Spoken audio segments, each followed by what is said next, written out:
Hello, friends. I hope you are fine. And if you're not, just listen to the stories and relax. So, this is a horror story written by Edgar Wallace, The Stranger of the Night. The little instrument on the table by the inspector's desk went tick-tock. Then it stopped, as though considering how it should word the message it had to give. It was very still in the change room, so still that the big clock above the fireplace was audible.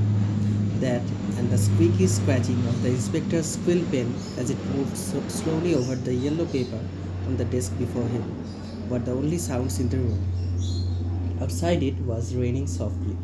The streets were deserted, and the lines of lamps stretching east and west emphasized the loneliness. Tick tock, said the instrument on the table excitedly. Tick tock, tick tock. The inspector's high stool creaked as he sat up, listening. There was a constable at the door, and he too heard the frantic call. "Was that Gill?" demanded the inspector testily. The constable came into the change room with heavy footsteps. Tickety tickety tick tock, babbled the instrument, and the constable wrote the message. All stations arrest and detain George Thomas on ticket of leave, aged 35, height 5 feet 8 inch, complexion and hair dark, eyes brown, of gentlemanly appearance, suspected of being concerned in warehouse robbery. Walthamstow and Canning Town especially note this and acknowledge SY. In the middle of the night, exclaimed the inspector despairingly. They call me up to tell me what I've told them hours and hours ago. What a system. He nodded his head hopelessly. Outside, in the thin rain, a man was coming along the street, his hands deep in his pockets, his coat collar turned up, his head on his breast. He shuffled along, his boots squelching in the rain, and slackened his pace as he came up to the station. The policeman he expected to find at the door was absent. The man stood uneasily at the foot of the steps, set his teeth, and mounted slowly.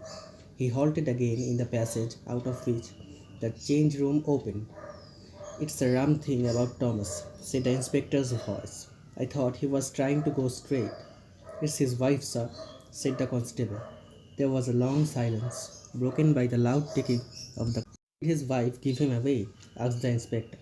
"Did she, sir?" There was surprise in the constable's voice, but the man in the passage did not hear that. He was leaning against the painted wall, his hand at his throat, his thin, unshaven face a dirty white, his lips trembling. "She gave him away," said the inspector. He spoke with the deliberation of a man enjoying the sensation of dispensing exclusive news. "Know her?" "Slightly, sir," said the policeman's voice. "Handsome woman. She might have done better than Thomas." "I think she has," said the constable dryly, and they both laughed. "That's the reason, is it? Wants to put him under screw. Well, I've heard of such cases." The man in the passage crept quietly out. He was shaking in every limb. He almost fell at the last step and clutched the railings that bordered the station house to keep himself erect. The rain was pouring down, but he did not notice it. He was hawked, paralyzed by his knowledge. He had broken into the warehouse because she had laughed to scorn his attempt at reformation. He had tried to go straight and she had made him go crooked. And then, when the job was done, with all the old cleverness so that he left no trace of his identity, she had gone straight away to the police and put him away. But that was nothing. Women had done such things before, out of jealousy, in a fit of insane anger at some slight, real or fancied, but she had done it deliberately, wickedly, because she loved some man better than she loved him. He was cool now, seeing things very clearly, and quickened his walk until he was stepping out briskly and lightly, holding his head erect, as he had in the days when he was a junior in a broker's office, and she had been a novel-reading Miss of Balham. This rain streamed down his face. The cuffs of his thin jacket clung to his wrists. His trousers were soaked from thigh to ankle. He knew a little shop off the commercial road where they sold cheese and butter and wood. He had purchased for a penny a morsel of bread and cheese. He remembered that the woman behind the counter had cut the cheese with a heavy knife, newly whetted and pointed. He thought the matter out as he turned in the direction of the shop. Such knives are usually kept in a drawer next to the till, with the bacon saw and the milk tea tester, and the little rubber stamp which is used for branding margarine and according to the law. He knew the shop would be shuttered, the door locked, and he had no instrument to force an entrance. The kit was in the hands of the police. He had wondered how the splits had found them. Now he knew. He gulped down a sob. Still, there must be a way. The knife was necessary. He was still weak from his last term of penal servitude. He could not kill her. Hands. She was so strong and beautiful. Oh, so beautiful. Thinking disconnectedly, he came to the shop. It stood in a little side street. There was one street lamp giving light to the thoroughfare. There was no sound but the dismal drip of rain, nobody in sight. There was a skylight above the shuttered door. It was the only way he saw that at once. Sometimes they are left unfastened. He stood on tiptoe and felt gingerly along the lower part of the sash. His fingers encountered something that lay on the ledge, and his heart leapt. It was a key. He had guessed this to be a lock-up shop. He knew enough of the usual character of these little shopkeepers not to be surprised at the case with which an entry might be effected. He slipped the key into the lock, turned it, and stepped in, closing the door behind him softly. The air of the shop was hot and stuffy, full of pungent scent of foodstuffs, cheese and ham, and a resinous odor of firewood. He had matches in his pocket, but they were sodden and would not strike. He fumbled round the shelves and came up on a packet. He struck a light, guarding the flame with his hand. The shop had been swept and made tidy for the night. The weights were neatly arranged on either side of the scales. There was a piece of muslin laid over the butter on the slat slab. On the counter, conspicuously displayed, was a note. It contained instructions, written in pencil in a large, uneducated hand, to Fred. He was to light the fire, put the kettle on, take in the milk, and serve Mrs. Smith. Fred was the boy, the early comer in the morning, for whom the key had been placed. It was remarkable that he settled all these particulars to his own satisfaction, as, lighting match after match, he sought the heavy knife with the sharp point and newly whetted edge. He even felt a certain exultation in the ease with which he had gained admission to the shop, and had an insane desire to whistle and talk. He found a knife. It was under the counter, with a greatly scarred cutting board and a steel. He wrapped it up carefully in a sheet of newspaper, then remembered he was hungry. He broke off a wedge of cheese. There was no bread, but an open tin of children's biscuits and a handy little pouch.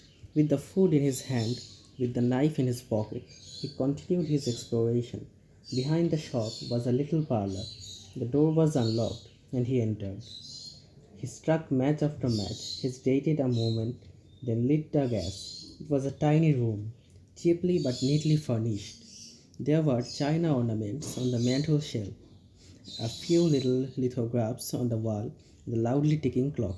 There was a clock at the police station. He made a grimace as though he were in pain, felt his hand for the knife, and smiled. He sat at a little table in the middle of the room and ate the food mechanically, staring hard at the wall ahead of him. He had done everything for her. His first crime, a few sovereigns extracted from the cash box. She had inspired that. Her little follies, her little extravagances, her vanities, these had been at the bottom of every step he had taken. Staring blankly at the wall, with wide eyes, he raised his descent. There was a text on the wall. He had been staring at it all this time.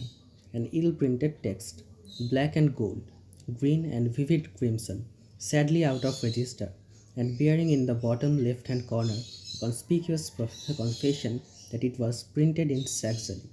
His thoughts were elaborate thoughts, but inclined to dive sideways into inconsequent bypaths. Insensibly, he had fixed his eyes on the text in a subconscious attempt to concentrate his thoughts. One half of his brain pursued the deadly course of retrospection. The other half grappled half-heartedly with the words on the wall.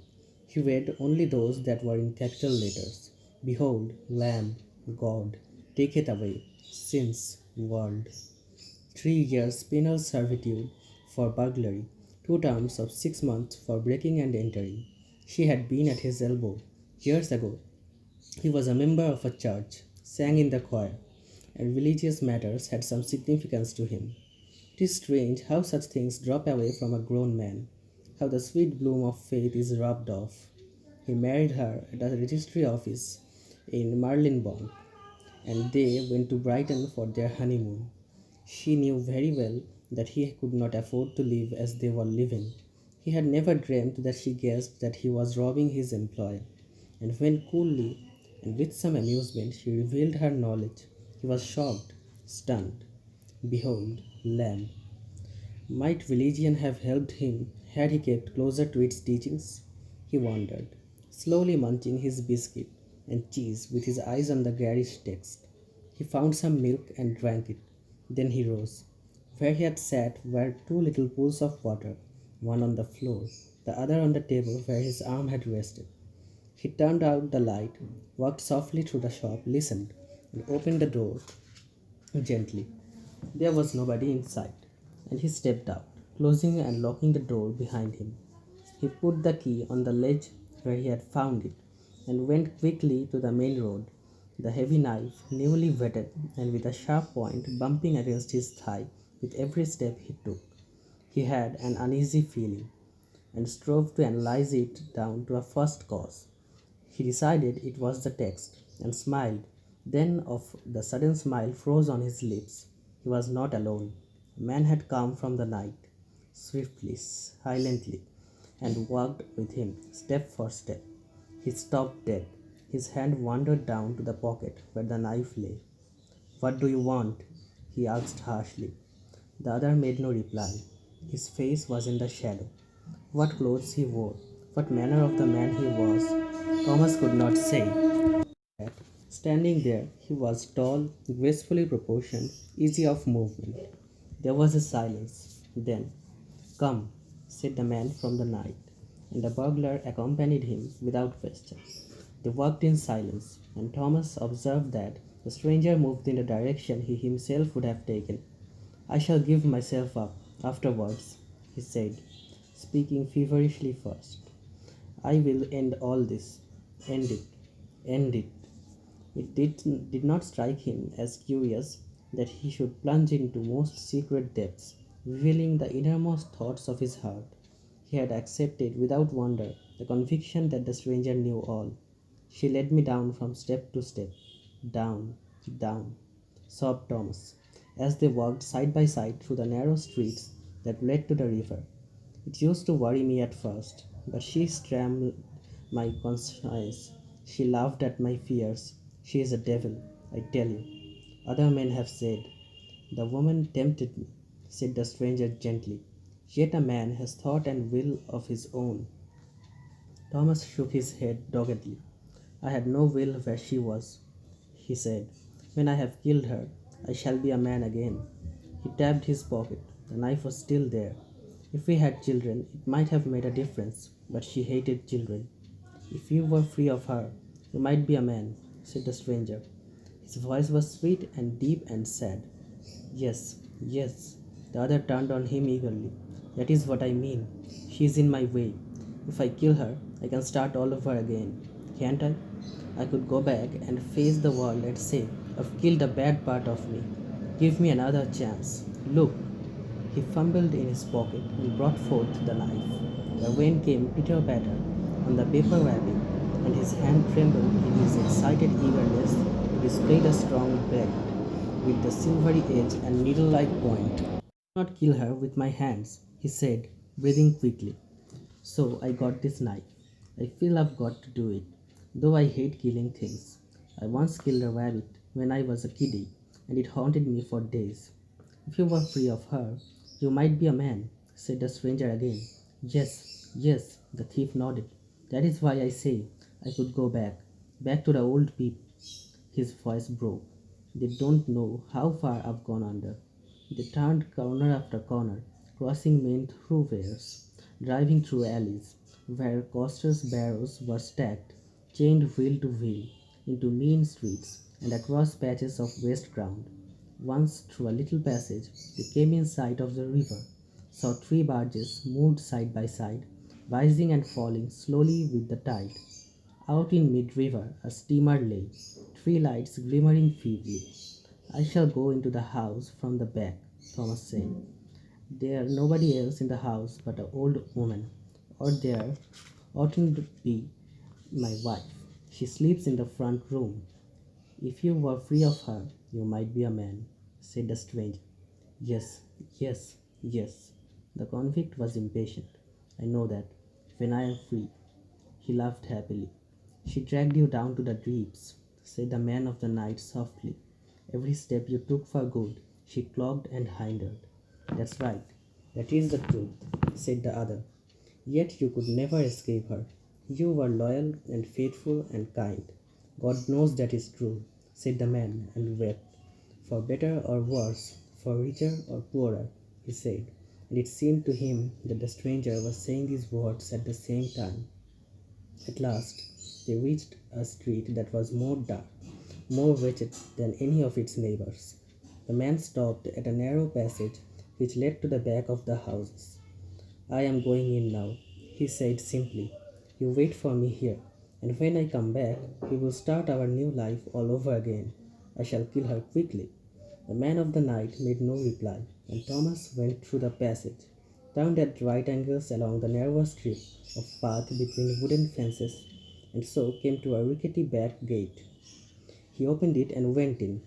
He was in a dirty little yard, littered with the jettison of a poor household.